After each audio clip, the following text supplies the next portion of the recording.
Let's see what's going on with the Islamic ideology in Australian politics. Well, last year we revealed a clip I'm about to show you of Anthony Albanese in his younger years passionately condemning what he called Israel's occupation of Palestine. Now, as you can see, he yells into a microphone at a pro-Palestinian protest. Have a look. The response of Israel has been to meet children throwing rocks with helicopter gunships, with tanks and with missiles. Now, according to far-left news site Crikey, the clip that we broadcast was of Albanese at a pro-Palestinian protest during the Second Intifada in October 2000. And Anthony Albanese was not a student, but already a politician.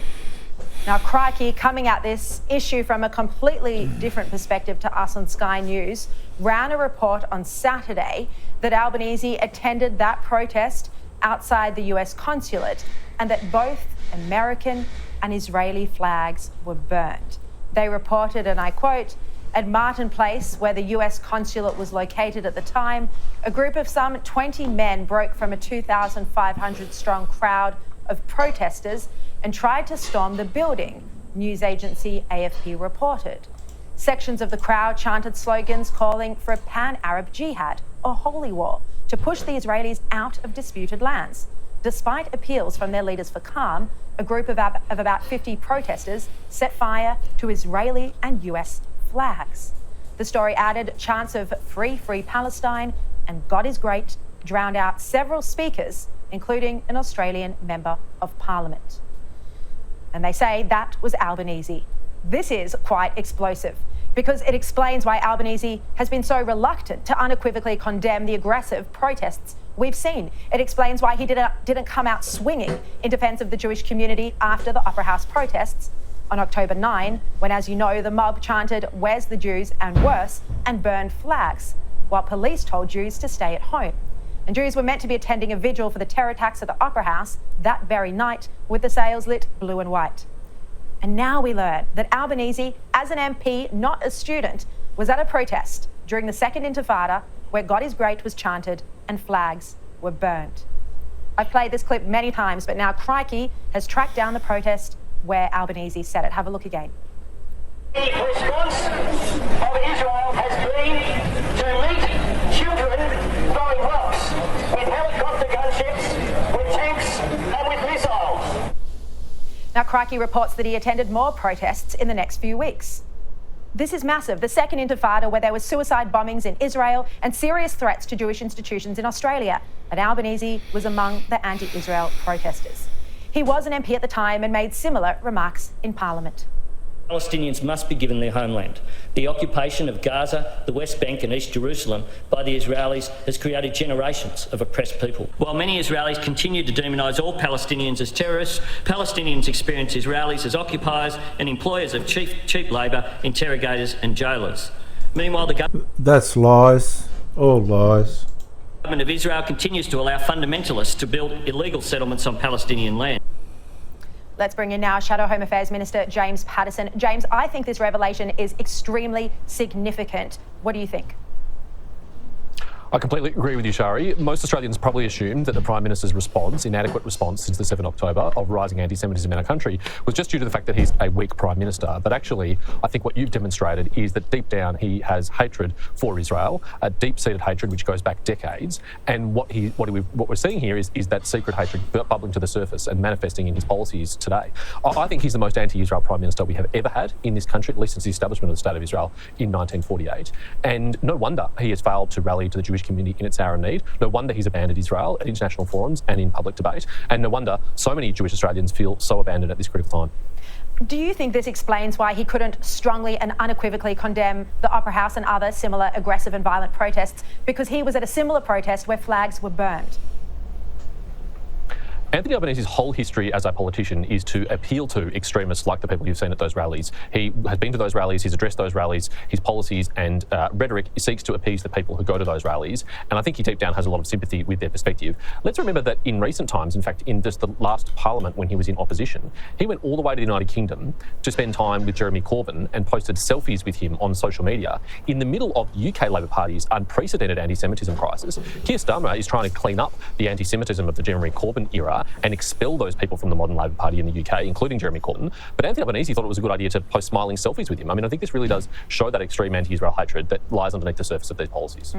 Okay, we're going to continue to cover this and investigate Albanese's past stories I first reported in the lead up to the last election. Now, Andrew Giles. Joining me, Gemma Tonini, columnist and communications consultant, whose camera's just conveniently conked out, and Caroline De Russo, commentator and president of the West Australian Liberals. Caroline, still no answer why Liverpool Hospital disguised Rosalia Schickberg as Karen Jones. So who do you think the hospital thought might attack her? Well, firstly, the faffing that we got from the Premier and the Health Minister today, it tells us that they probably don't really want to tell us what happened. What I'd be interested to know, Andrew, is what about all of the other victims? Some may have been in the same hospital, some may have been in other hospitals. Did this happen in other instances, or was this an incident that just occurred at this hospital? Because for me, Andrew, and I'm very happy to be wrong, but the irresistible conclusion is that whoever the hospital administration were didn't feel like that patient was safe being identifiably Jewish, which is no doubt terrifying for her, but quite frankly is terrifying for the rest of the Australian public. I don't buy the excuse about the media. That I'm sure that they can put measures in place to make sure that in relation to certain patients there's extra levels of security for anyone who inquires about them. I mean, you think about the privacy rules that we have, Andrew. Like if my mum wants to do something for me, she can't even do something for me, and what somehow the media is going to be an issue in relation to someone who's an inpatient at a hospital. I find that very difficult to buy. For me, at this point, and until I'm provided with a better solution, she's not safe. And if the hospital administration don't think a Jewish patient is safe in that hospital, then well, who knows? Gemma, who do you think it's not safe from? Who do you think? Sorry, Andrew, I missed that. Say that again for me. No, that's what I said last night, but Gemma? Yes. I mean, look, I was a working journalist for a decade and I specifically covered the health round when I worked for a commercial television network in Western Australia. The media excuse is it's a BS excuse. That is an absolute nonsense proposition. And anyone who's spent more than 35 seconds in a working newsroom of any medium will tell you that that is a BS excuse. So the questions that should be pursued are, why was it done? Who was it done by? Where was the documentation? And as Caroline rightly asked, were there any other patients in relation to Bondi who had their names changed who were at that hospital? It is an unacceptable explanation and it deserves to be prosecuted further. And I just feel like that answer was so far beneath a Premier who has up until now been pretty sure-footed on these issues. Yeah, it is weird why we're not told specifically who. Well, they're worried about Islam. Yeah, in this case it's anti-Semitism. The police should be called. Sorry, my volume was down. And that person needs to be guarded. But they changed the person's name but didn't bring any protection or security in. It's completely out of order. Well, it's not weird. It's not weird. It's not weird. It comes to the exact point that former Prime Minister Morrison raised in his speech, tiptoeing around issues. You cannot deal with things unless you confront them and name them. Caroline, talking about that speech of Scott Morrison, what do you think? The idea of having governments oversee and potentially themselves license preachers, Muslim preachers, or force Muslim institutions to do that? Well, I think that the conversation that you had in the previous segment, hit the nail on the head. The fact of the matter is that the government is not going to just deal with one religion. They're going to deal with all of them, right? And that there just goes without saying. We've already seen this week, and no doubt that you've reported on it, the Israeli influencer who wasn't allowed to come into Australia because of, certain things that he'd said. And I'm like, well, why are we dealing with this, side issue? Yes, it's the same sort of idea and the same sort of legislation, but why aren't we dealing with the crux of the issue? Some Jewish influencer is not the actual practical problem that we're having at the moment. The fact of the matter is you're going to end up with government legislation that is going to be across the board unsatisfactory, and all religions are different. You know, I'm of the Catholic faith. You know, that's not going to surprise you at all. But there's already so much regulation and institution in the Catholic Church that keeps everyone on the straight and narrow. And look, I agree, certain things have happened in the past. It's an absolute shame on the Catholic Church. But there is already a lot of regulation there that governs the way that Catholicism is practiced in this country. Not necessarily every other religion is the same.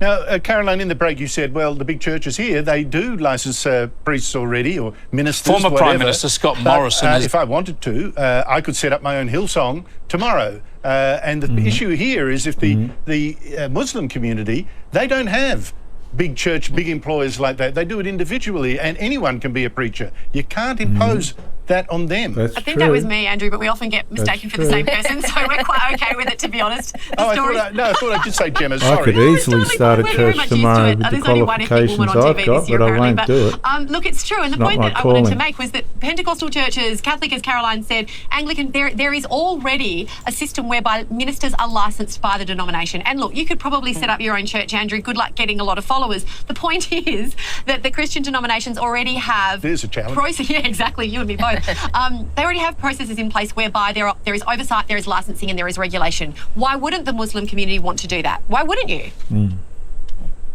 It's not set up that way. The faith doesn't have that. They don't have the big churches. Well, you can't you don't have to be a big Shia church. Orthodox church. Sure. Then it's just individual. Pick yourself. Well, it's the I think that conversation bishop to be that got stabbed had. in the eye. I think he appointed himself. You know, that's the thing. It's the freedom. He was a why should it apply to any other? He was a Maronite Christian from memory. My point is, it's about you don't just let anyone teach your kid at school, do you? There's oversight over teachers, and it's the same that's concept. consumer choice. It's the same concept, but I think it's probably more time than we have for. Got to go. Yeah, I'm afraid. Gemma Tonnini, Caroline Russo, thanks to you both. Former Prime Minister Scott Morrison has made a timely call for action to tackle Islamist extremism and anti-Semitism in the wake of the Bondi terrorist attack. Speaking at an anti-Semitism conference in Israel, Morrison echoed the reality that I've pointed out here for more than 2 years, that the warning signs in Australia were there immediately after October the 7th, 2023. Within 48 hours of October 7, pro-Palestinian protesters gathered at the Sydney Opera House chanting violent anti-Semitic slogans. Regular protests followed in Sydney and in Melbourne over the next 2 years, culminating in an estimated 100,000 people marching across our Sydney Harbour Bridge alongside those calling for globalised intifada, death to Israel Defence Forces, the elimination of the Jewish state from the river to the sea, and even the display of portraits of Iran's supreme leader. As Ayaan Hirsi Ali observed of similar protests in the UK, many participants were compassionate people seeking peace, but they chose to march side by side with those promoting hatred. And making another point that we've made here often, Morrison said that as well as doing too little to quell this hatred, the Albanese government's actions only made it worse. At the policy level, the Albanese Labor government ended 75 years of bipartisan support for Israel by unilaterally recognising Palestinian statehood, a move praised by Hamas itself. In this environment, is it surprising that radicalised Islamists bent on violence convinced themselves their moment had arrived and that another Australian icon, Bondi Beach, should be the scene for their atrocity? Rather than merely criticise, the former PM outlined a policy plan to tackle Islamist extremism, saying we need to learn from how Muslim nations combat radicalisation themselves. Islamic leaders have a pastoral duty to protect their communities from radicalisation. And I believe most take this responsibility very seriously.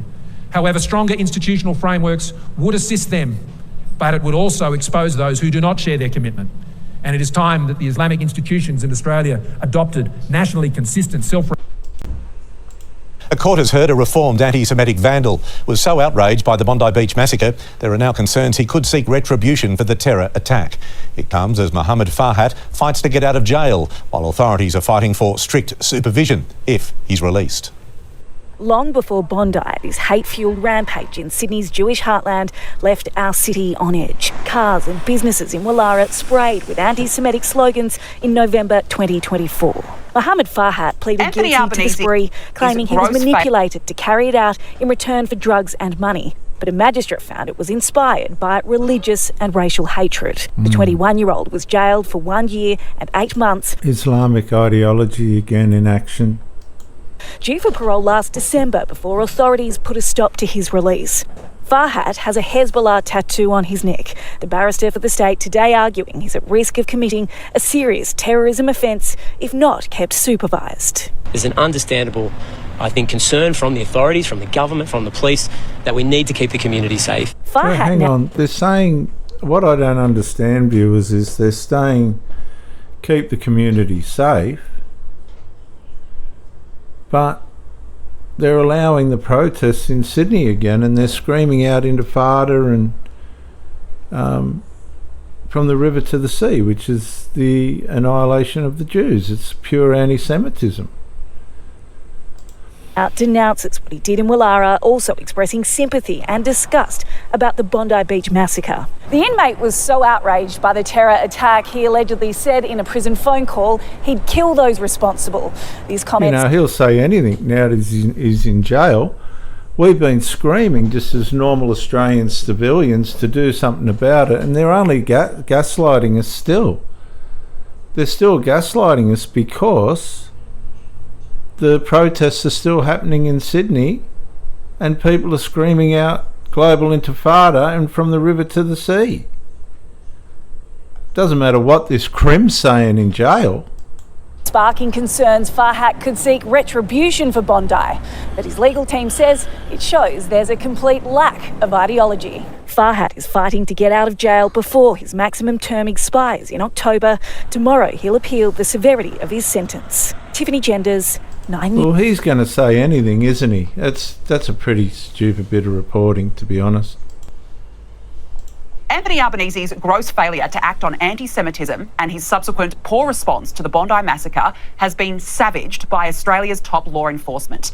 And this is actually very scathing for Labor. Bondi could have been prevented, but thanks to what is being described as willful blindness, 15 families are grieving the loss of their loved ones who were murdered in the biggest terror attack on home soil in a deliberate targeting of Jews. A security insider has sensationally broken their silence in an opinion piece in The Australian called "Don't Swallow the Political Spin on Bondi Tragedy." Morgan D, an assumed name to protect their identity, is a high-ranking law enforcement professional with decades of frontline experience in Australia and overseas within the Australian Federal Police. They write today, government leaders now speak as though the terrorist attack at Bondi Beach came without warning, as if there were no signs, no escalating threats, no atmosphere of danger, as if it emerged from nowhere. And the repeated briefings, particularly to Foreign Minister Penny Wong and Home Affairs Minister Tony Burke from security agencies, all pointed to a growing and foreseeable threat. And then here is the real stinging line in that piece. There is a legal term for ignoring such warnings: willful blindness, when someone deliberately avoids knowing the truth so they can later claim ignorance. It is about accountability for choosing not to see what is in front of them. Willful blindness. And it was very clear from day one when Labor failed in its duty to crack down on anti-Semitism, instead delivered wishy-washy lines with no action. I think it is always the right thing for Australia to urge restraint and the protection of civilian lives. We condemn as a government any indiscriminate attacks and targeting of civilian infrastructure, including hospitals. We have consistently said... Yeah, including hospitals. We've just had a woman's name changed in a Liverpool hospital. It's come out after the Bondi attack to protect her from an anti-Semitism possible murder. I mean, we wish to see de-escalation. We believe a wider regional conflict is not in the interests of any of the peoples of the region. They never stopped any of the protests. They're still on the 29th of the 1st, 2026, a week ago, screaming out global intifada from the river to the sea in Sydney, and I believe other places as well. They're just gaslighting us. Israeli or Palestinian, every innocent life matters. Of course, what happened at the steps of the Sydney Opera House on October 9, 2023 should have been the number one warning. But Labor chose not to see what was in front of them because Muslim votes were more important than the safety of Jews and the safety for all of us, for that matter. And we know that willful blindness spiralled. Jews feared for their lives. Synagogues were firebombed. Businesses, schools and childcare centres were targeted. Hate was spewed. The Sydney Harbour Bridge was hijacked by protesters who chanted death to the IDF and waved flags of terror groups like Hamas. I could go on and on. But Penny Wong and Anthony Albanese were too preoccupied with recognising a Palestinian state and putting votes before values. Well, joining me now is my panel, Sky News contributor Joe Hildebrand and former Victorian Labor Party President Michael Kroger. Welcome to you both. Great Good to evening. Have you with me. Great to be here. Michael, let me start with you. You're in Athens, I believe, but you would have heard Scott Morrison's speech. What did you make of it? Well, look, I think there's a lot of truth in what Scott Morrison has said. As you correctly pointed out, we've vilified 1 million gun owners for the actions of 2. So, we have a problem with radical Islam in Australia and in the Western world. And that fellow, Pat Conroy, he's utterly delusional. So he's a captive, like the Labor Party is, unfortunately, to a massive number of Muslim voters in a number of inner-city Sydney seats, and he plays up to them. But we don't have a problem with the Hindus. We don't have a problem with other religions in Australia. We do have a problem with radical Islam preachers, hate preachers, demonstrations where we have terrorist symbols calling for the death of Netanyahu, death of the IDF. These are all coming from radical Islam supporters, and I think, And this is still happening on a weekly basis in Sydney after the Bondi attack.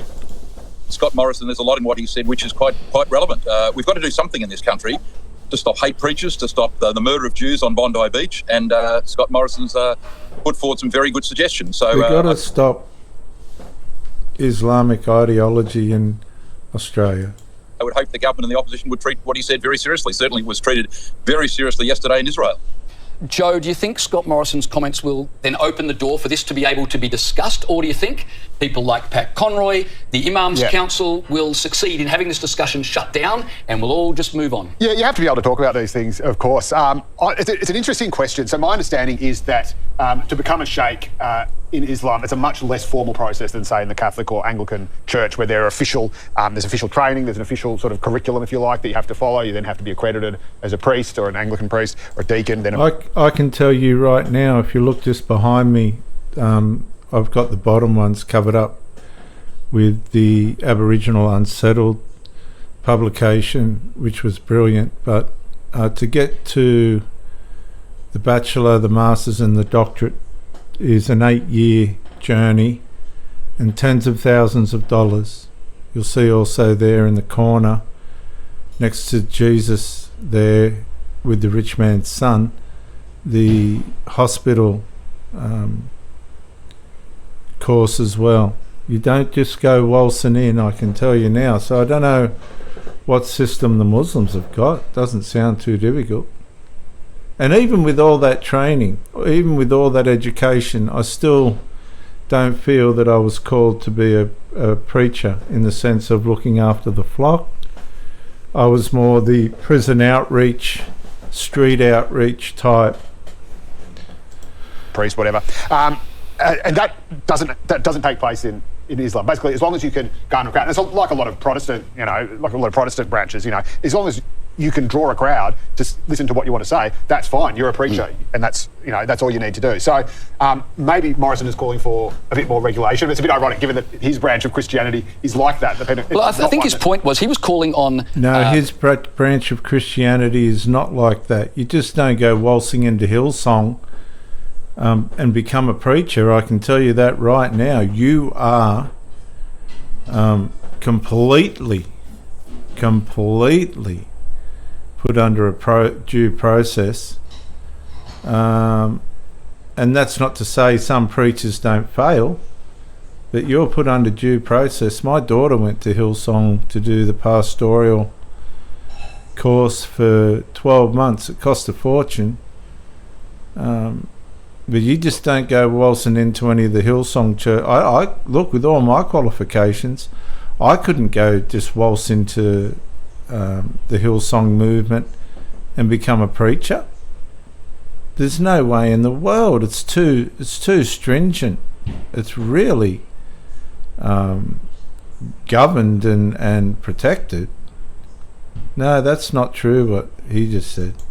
Islamic leaders to regulate themselves. Government intervention would be a last resort, but I was depressed, as I said in my editorial, by the response. I think it would be like... The Imams Council, they shut him down and said he's being ridiculous. So I think it would be like, almost restarting the Reformation. So it'd be like telling a Catholic priest, an Anglican priest, a Methodist, a Baptist, a Pentecostal, whatever, say, right, you just sort out what Christianity is and then come back when you're ready. So it's just, we should be able to talk about it, but you've got so many different people in a very unstructured way who have taught themselves, they might have studied with other scholars, taught themselves the Quran as they see it. And if you want to interpret the Quran literally, it can be an extremely violent book. And that, I think, is one of the differences to the Bible, that Islam, Jesus sort of conquered the world by allowing himself to be nailed to a cross and sacrificing his life. Muhammad, rallied great armies and took over all the people, took over all the cities that had rejected him and, smote all the people who had, questioned him. And that's all great as well. Plenty of religions and history has that narrative. But again, there's so many different parts of it that I just don't see how it would be workable. I think one of the reasons why Labor doesn't want to talk about Islam as much as others would like it to is because it doesn't want to make radical, murderous, fundamentalist Islamists think that is actually Islam. I totally disagree with.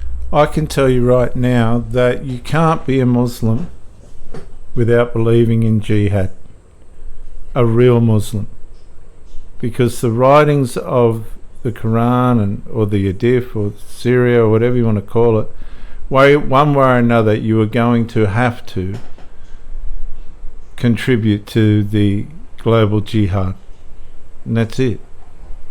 Other than that, you're really not a Muslim. You're something else. With you on that. That is what they think. I don't think they're concerned about the thoughts of Islamists. I think they're concerned about votes and losing votes because it's because like people like ISIS think organisations, they are the true Islam, right? And so if you say yes, all Muslims are the problem, then or Islam is the problem, then ISIS says, see, it is true Islam. Okay, so Islam is the problem and the interpretation of it. Some Muslims can say, well, Christians follow the Old Testament and all that, which they're not supposed to. But the Jews, given the ferocity and the maliciousness and the cruelty of the Old Testament, the Torah and the rest of it, and Leviticus and the sacrifices and the punishments for people not living up to the expectations of the Mosaic law, in the Western world, they've modified that. They had to modify it. But don't underestimate the Old Testament and its requirements. They were absolutely malicious. But the Jewish culture, in its sanity, in its development, modified it. Now, to some degree, the Muslims have done that, but not in the extent that the Jews have, because you'll get the Muslims still committing terrorism unconsciously, because they believe it's what the writings of Islam prescribe, and there's preachers that do encourage it. So it's complicated, really complicated. But you can't be a Muslim in its truest sense without believing in jihad and your necessity to contribute to that. You that, Michael. Do you think that's what the government are worried about, or do you think they're simply worried about votes and they don't want to offend the Muslim community more broadly? The latter, clearly. Look, let Joe, seriously. The bottom line here is that Labor are a captive in their branches in Western Sydney. They're full of people of Islamic faith, and that's fine. When we join up people from religions, or ethnic groups, we get accused of ethnic brand stacking or religious brand stacking. No one's been accusing the Labor Party of that, even though we've seen Tony Burke's branches, I think Jason Clare's branches, very heavily Muslim focused, and a number of those electorates, 25 or 30% of them, from an Islamic background, and that's fine. But they certainly have an unprecedented amount of influence on this Labor government, as evidenced by the fact that they issued 3,000 visas to people from Gaza to come to Australia, and Palestinians, under pressure from the Muslim voters in those seats. I think we're the second biggest country in the world in terms of issuing visas to people from Gaza. I mean, why Australia was taking them? We know the reason, because Wong and Albanese and Burke are under massive pressure from Muslim voters in Sydney. Very good. All right, let's talk about domestic politics. David Littleproud is heading back. Scott Morrison is calling for stronger and more radical new regulations for extremist Islamic institutions. Speaking at the International Conference on Combating Anti-Semitism, the former Prime Minister suggested governance and regulation of how Islam is practiced. This would include a register of public roles, transparency of teachings and foreign funding, and independent monitoring of safeguarding standards. Some will seek to characterise my remarks as hostile to Australia's Islamic community. and even multiculturalism itself, trolling out the usual accusations of Islamophobia. To the contrary, I'm advocating reforms that I believe will help religious leaders in our Islamic community keep the wolves from their flock. Bondi Rabbi Yehoram Ullman was emotional as he told the audience about the lives lost in the December tragedy. It is a voice that will never be heard again. The attack in Bondi took my beloved son-in-law. It took members of our community, good people. If Islamic leaders have no interest in addressing radical Islam, then we're left to rely on our government. There's a depressing thought. Within hours of Scott Morrison's speech making the news, Senior Government Minister Pat Conroy was echoing Australian National Imams Council talking points. Or were the Imams echoing Labor talking points? It's hard to know these days. Why the Liberal Party want to hold almost 1 million Australians responsible for the acts of 2 individuals at Bondi is beyond me. It's another example of them trying to divide Australians. I'll be kind and call Pat Conroy disingenuous rather than a liar. Scott Morrison was not speaking on behalf of the Liberals. Would that he was. He was speaking in his own private capacity. Scott Morrison was not blaming 1 million Australian Muslims for the acts of 2 individuals. He was saying we need to help 1 million Muslims not have their religion corrupted by extremists. And Scott Morrison was not trying to divide Australians, he was trying to protect Australians. He's not promoting division, he's promoting civilisation, for goodness sake. Here's what I found interesting. Without prompting, Pat Conroy then repeated his rubbish answer all over again, just to make sure everyone heard it. It was clearly a rehearsed line that he was determined to get out. Why the Liberal Party want to hold almost 1 million Australians responsible for the acts of 2 individuals at Bondi is beyond me. It's another example of them trying to divide Australians. Conroy falsely accuses Morrison of holding 1 million Muslims responsible for the acts of 2 individuals at Bondi, while forgetting that just last week, his government passed legislation holding 1 million gun owners responsible for the actions of those same 2 individuals. The only honest thing Pat Conroy said in that clip was, and I quote, "It's beyond me." Yes, Mr. Conroy, it does seem to be quite beyond you. And then came this gem. It's clear that the 2 individuals who have been alleged to have committed the vile act in Bondi followed an extreme perversion of Islam, and we've called that out from the Prime Minister down. But to tar an entire religion, I just think, is unacceptable. It's not based in fact, and it undermines social cohesion. You don't have to tar Islam. If you know the Islam writings, you are under the obligation to support the jihad. Otherwise, you're not a Muslim. That's all there is to it. You can play games and all the rest of it, but no. Okay, so Conroy agrees there's a connection between Islam and terrorism. He concedes the Bondi attack was linked to a perversion of Islam. But then he insists we mustn't talk about it because that risks undermining social cohesion. Well, Mr. Conroy, if social cohesion is so flimsy, so fragile, so delicate that we can't even talk about Islam without accusations of Islamophobia, well, I don't think much of your social cohesion. This is a government pretending at social cohesion while practising soft blasphemy laws. Every Australian should have the right to follow their religion in peace in his country as long as they follow all the laws of the land. Yes, they should, Mr. Conroy. Yes, they should. Every Australian should also have the right not to be treated like an idiot. Every Australian should have the right to critique religion, including Islam, without being caricatured or labelled divisive. And every Australian should have the right to go to Bondi Beach this weekend confident that they'll make it home. Conroy then had the audacity to say this. We've passed even stronger hate laws. We would have passed vilification laws if we'd had the support of the coalition. So for now, for Liberal Party politicians, both former and current, the weighing is just incredibly hypocritical and troubling. You are kidding me. The first thing your government did after passing stronger hate laws was to block a Jew from coming to Australia. And why? Because he had made comments critical of Islam. Scott Morrison should count himself fortunate to have an Australian passport. Otherwise, after his comments last night in Israel, he might not have been allowed home. Welcome to the late stages of Western civilisation. And I'm not joking about that. Have a listen to Treasurer Jim Chalmers when asked about Scott Morrison's speech. Now remember, we've had 15 Australians murdered in an alleged Islamist attack. Scott Morrison suggests we might want to have a conversation about Islam, and this is the Treasurer's response. Typically, Scott Morrison has a very different objective. He's a pretty divisive figure. Scott Morrison's divisive for daring to raise the subject of Islam. To be honest, I don't care if Scott Morrison is divisive or not. Is he right? That's the question. But Chalmers won't go near that question because the only thing that scares our leaders more than division is truth. Like I said, welcome to the late stages of Western civilization.